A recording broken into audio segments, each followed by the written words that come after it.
Você é muito bem-vindo a esse evento preparado com muito carinho. Teremos 3 momentos juntos ao longo desse dia e neles queremos falar um pouquinho a respeito do grande conflito. Ao findar esse grande conflito, vão se cumprir as palavras que o Araldes cantou há pouco. O dia perto está e nós vamos nos encontrar com Jesus. Quantos anseiam pela volta de Cristo? Diga amém. Amém. Eu estava em Curitiba outro dia. Ao cumprimentar uma igreja, à saída uma irmã me abordou e disse: pastor, eu trouxe uma amiga hoje à igreja. O senhor poderia orar por ela? E eu disse: posso? E eu perguntei para essa amiga: você quer que eu ore por você? Ela disse: sim, pastor. E qual é o seu pedido de oração? Pastor, há 6 meses, eu era uma mulher casada. Meu esposo tornou-se um homem violento. Há 4 meses, eu pedi o divórcio, porque eu e minhas 2 filhinhas estávamos sendo ameaçadas. E há 4 meses nós nos divorciamos. Há 2 meses, ele foi lá em casa e pegou nossas 2 filhinhas de 3 e 5 anos para passear. Ele enforcou as 2 e depois se enforcou. O senhor pode orar por mim?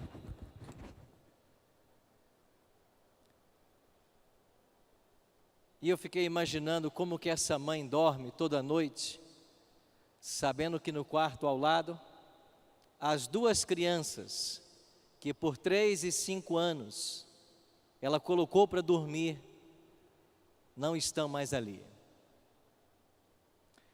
Esse é o resultado do pecado. Esse é um sintoma do grande conflito que eu e você estamos inseridos. E nós precisamos orar e trabalhar para que esse conflito chegue ao fim. E é por isso que você está aqui nessa manhã. Eu louvo a Deus pela sua presença e pela sua dedicação ao serviço do Senhor. Eu queria falar um pouquinho para vocês a respeito desse grande conflito. Onde está meu PowerPoint, por favor? Está bem? No ano passado eu fui convidado para fazer uma semana de colheita na cidade de Columbus, capital de Ohio. E quando eu cheguei na cidade, eu fiquei me perguntando o que aconteceu nesse estado importante para a história do adventismo.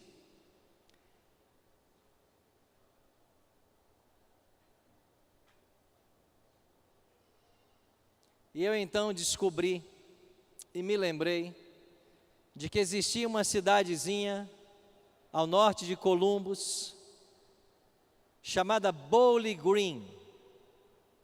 Esse é o atual nome da cidade, mas nem sempre teve esse nome. No passado chamava-se Lovett's Grove. E antes que nós nos chamássemos adventistas, o casal White foi ao estado de Ohio e eles queriam visitar ali famílias guardadoras do sábado. Eles passaram o final de semana visitando cerca de 40 famílias e nos dias 13 e 14 de março de 1858, eles celebraram o sábado junto com essas 40 famílias. E ali reunidas numa schoolhouse, eles passaram um alegre sábado. Nós não nos chamávamos ainda adventistas do 7º dia. Esse nome só chegou no início da década de 1860.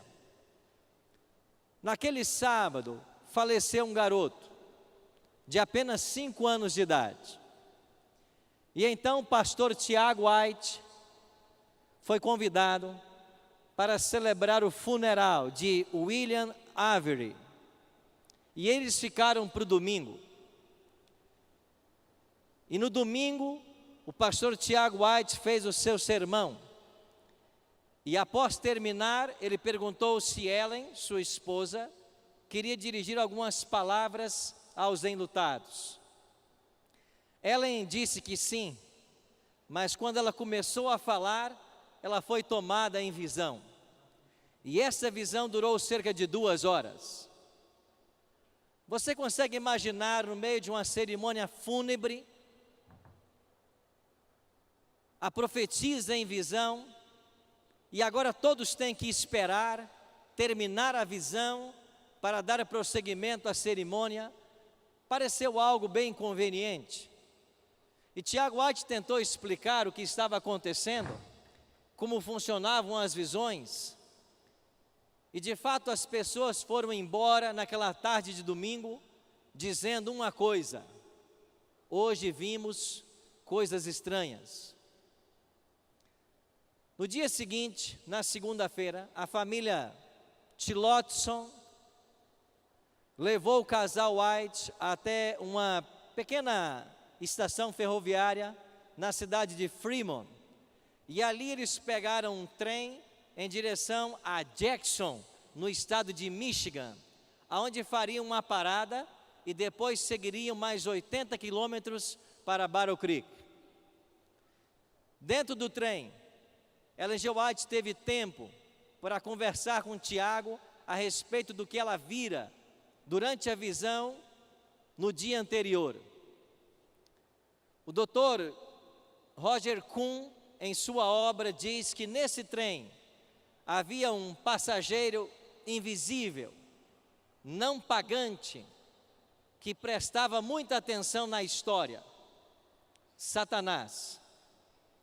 E quando Satanás ouviu as palavras de Ellen a respeito da visão, era uma descrição da origem do pecado no universo, do grande conflito ao longo da história e de como ele vai terminar.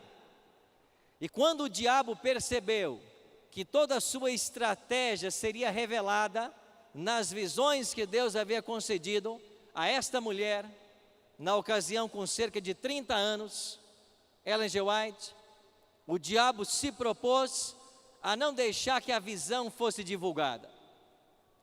E quando o casal chegou na casa dos amigos Dan e Abigail Palmer, em Jackson, não está funcionando para mim, passe por favor o próximo slide.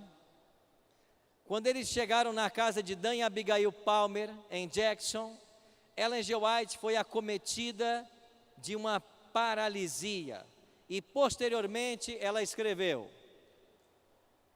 uma sensação estranha e fria atingiu meu coração, passou pela minha cabeça, desceu pelo meu lado direito e por um tempo fiquei insensível, mas fui despertada pela voz de sincera oração.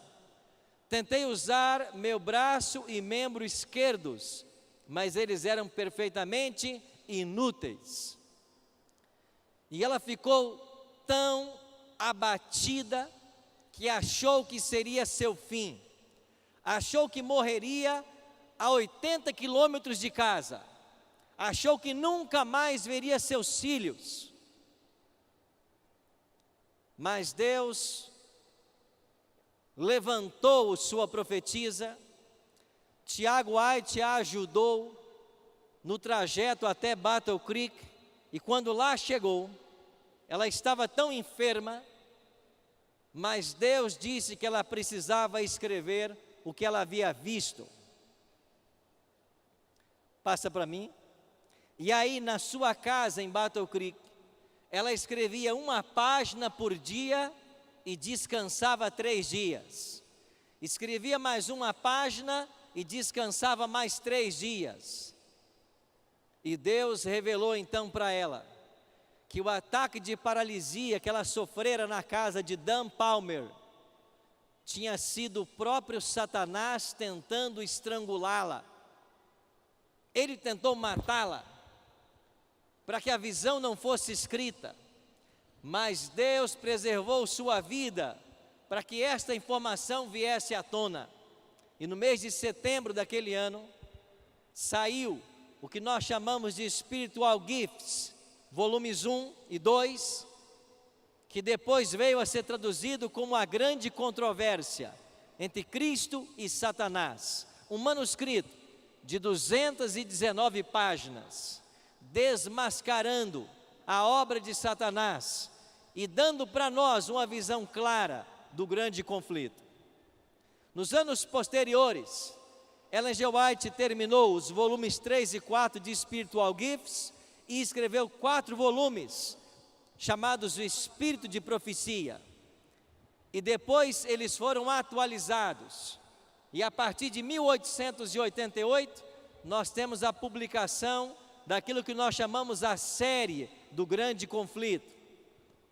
O desejado de todas as nações, patriarcas e profetas, profetas e reis e Atos dos Apóstolos.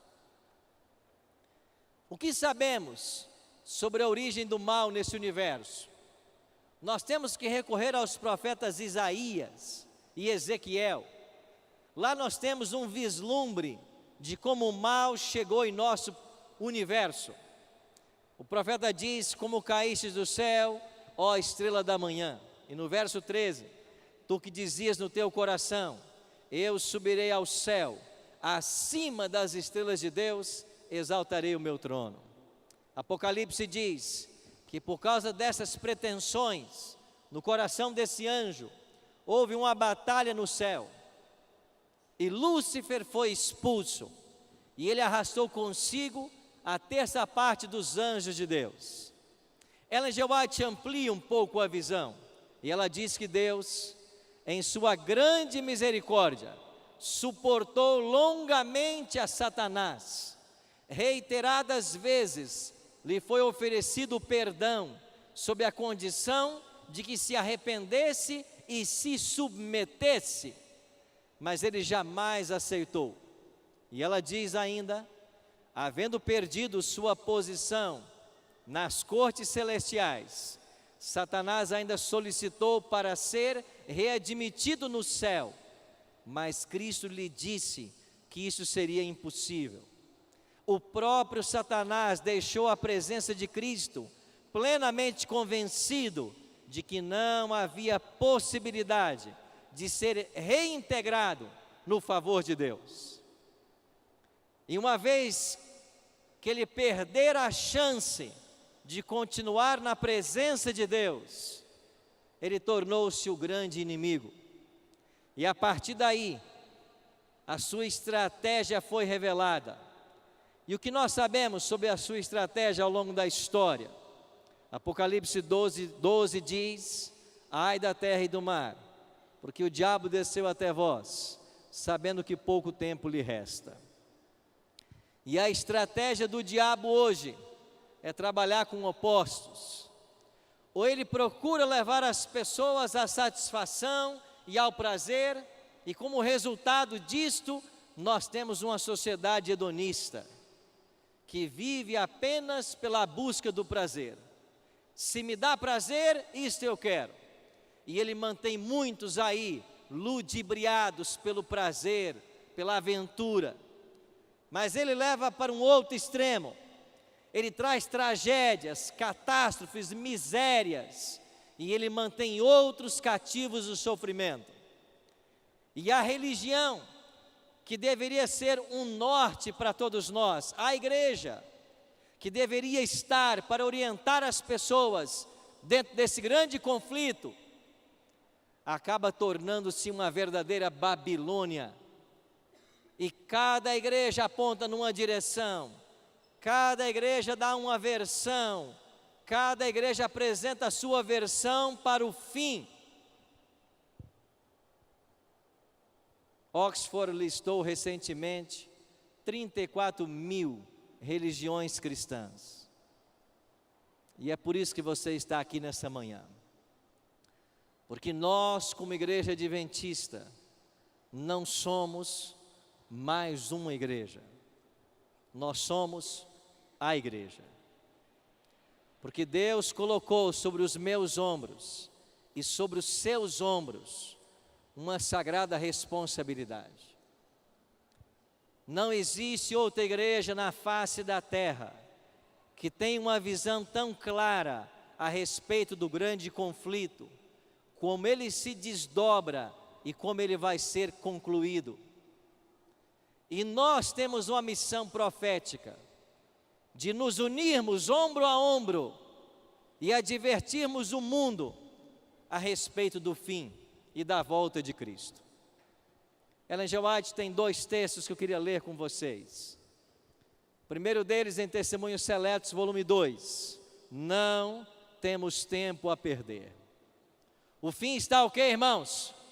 Próximo.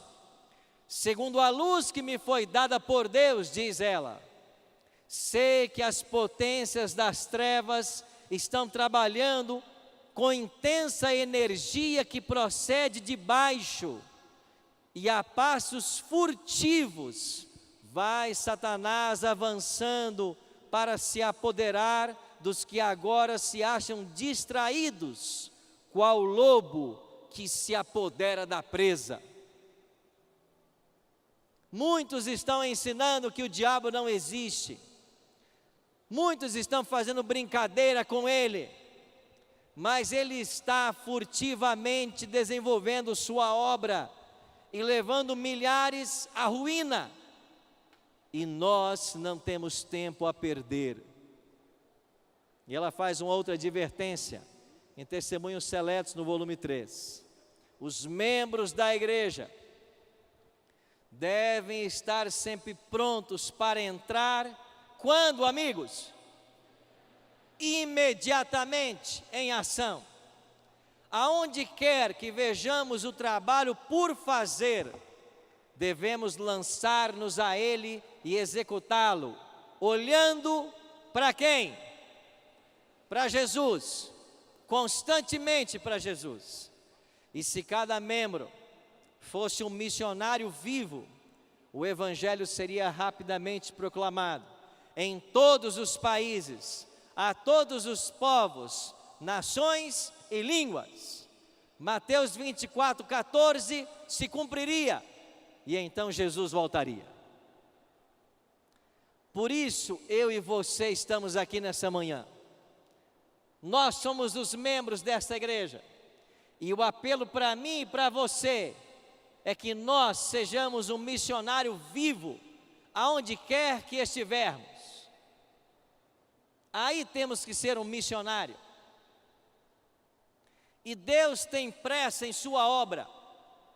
O Espírito Santo está trabalhando de forma extraordinária. E Ele está precisando de homens e mulheres que se coloquem ao seu dispor para uma obra sobrenatural. Outro dia eu recebi uma ligação da Bahia. Um senhor disse assim: Pastor Arilton, o senhor pode vir até aqui na nossa cidade, me batizar? Eu perguntei: você não tem uma igreja adventista aí perto? Ele disse: não, pastor, nós moramos numa vila no interior da Bahia, não tem igreja. A igreja mais perto, mais próxima, está a 40 quilômetros. Nós começamos a assistir a Novo Tempo. Eu e minha família tomamos a decisão.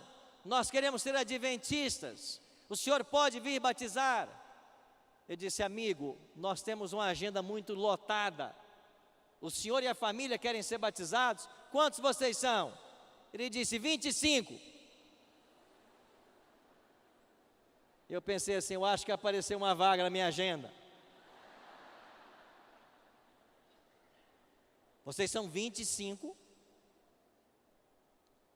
Irmãos, eu não pude batizá-los, mas um outro pastor foi. E sabe quantas pessoas o pastor batizou? 33. E eles, a família, construíram a igreja adventista do local. O Espírito Santo tem tem pressa. Ele está esperando homens e mulheres se levantarem, se colocarem disponíveis para que Ele possa usar.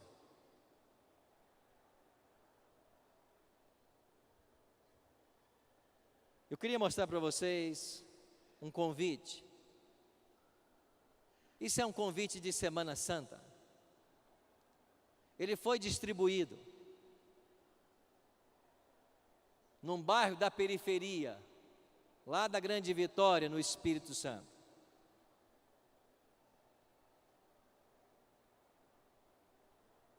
E esse convite chegou na mão de um garoto de 13 anos. Eu me lembro como se fosse hoje. Era um domingo à noite. Eu estava em casa, estava chovendo, e eu assistia Os Trapalhões, que era um programa que eu gostava. Esse convite chegou na minha mão. Alguém disse: hoje começa um programa especial aqui no bairro, a respeito da vida de Cristo. E embaixo do convite estava escrito: a vida em sua morte. Eu disse: eu não vou, está chovendo muito, estou vendo meu programa favorito. Mas eu fiquei olhando para aquele convite e algo tocou meu coração. E eu deixei a minha casa, enfrentei uma rua que já estava alagada e fui para um salão. E lá eu encontrei um médico, ancião dessa igreja, que mesmo tendo uma agenda muito concorrida, separava tempo para falar do amor de Cristo. Seu nome, Dr. Emanuel Ruela. E esse homem alto, um pouco corcunda, falava do amor de Deus como eu jamais tinha ouvido. E todas as noites, ele foi cativando meu coração. Eu fiz um estudo completo com eles, chamado Encontro com a Vida. E quando foi em setembro daquele ano, eu me batizei e aceitei a Cristo como meu Salvador. O evangelismo desse médico, ancião de igreja, durou 60 noites. Mas nas 60 noites, ele levou ao batismo apenas um garoto de 13 anos. Muitos olharam e disseram: o evangelismo de Dr. Emanuel Ruela esse ano foi um fracasso. 60 noites e batizou um garoto. Mas esse garoto era eu. E graças ao seu trabalho, eu não tive o destino que tiveram meus amigos de infância. Todos morreram nas drogas. Todos. Você não tem ideia do quanto o seu trabalho é precioso. Você não tem ideia de quanto é valoroso cada sermão que você faz, cada estudo, cada evangelismo.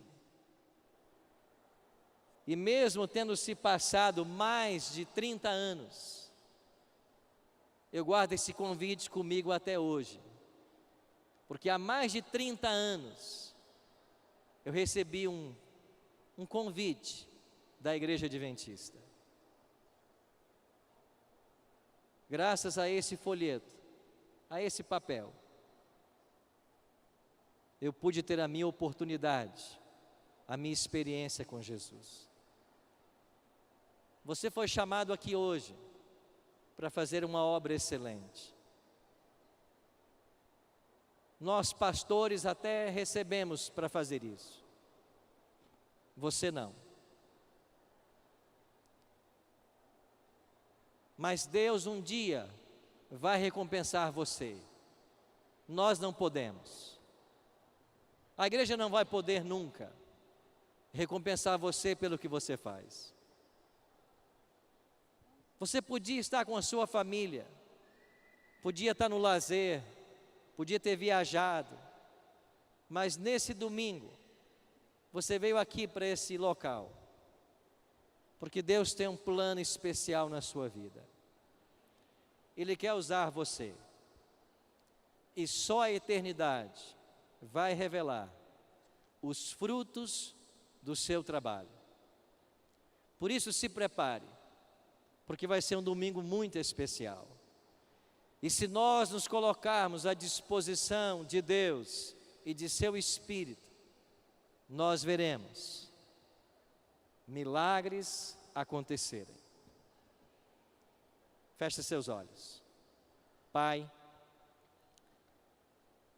nos reunimos como tua igreja nesta manhã, porque aqui viemos buscar do teu Espírito.